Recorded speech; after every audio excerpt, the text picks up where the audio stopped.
السلام علیکم۔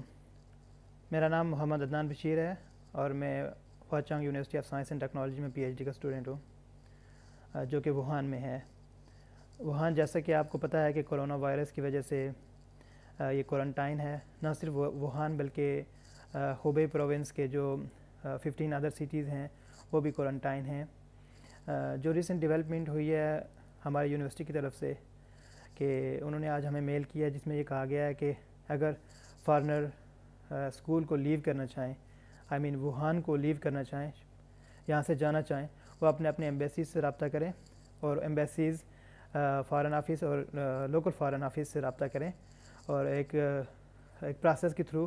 جو فارنر ہے ان کو ایویکویٹ کیا جائے اس سچویشن سے، کیونکہ ایک ہی یہی راستہ ہے، قانونی راستہ، جس سے فارنر یا کوئی بھی بندہ ووہان سٹی سے آؤٹ ٹریول کر سکتا ہے۔ سو اس حوالے سے ہم نے ایمبیسی سے رابطہ کیا ہے، تو ایمبیسی کہہ رہی ہے کہ ہمارے اختیار میں کچھ بھی نہیں ہے، جس طرح آپ بے بس ہیں اس طرح ہم بھی بے بس ہیں۔ سو آج ہم اپنے جو پاکستان گورنمنٹ ہے اس سے یہ اپیل کرتے ہیں کہ خدا را ہمیں موت کے دہانے سے ہٹا لیں، ہمیں یہاں سے اٹھا لیں، ایک جہاز بھیجیں بڑا جس میں یہ تمام پاکستانی آ جائیں اور وہاں کسی شہر میں ہمیں ٹیمپریری 2 ویکس کے لیے ہمیں وہاں پہ ہمیں الگ الگ رکھیں اور ہمارا چیک اپ کریں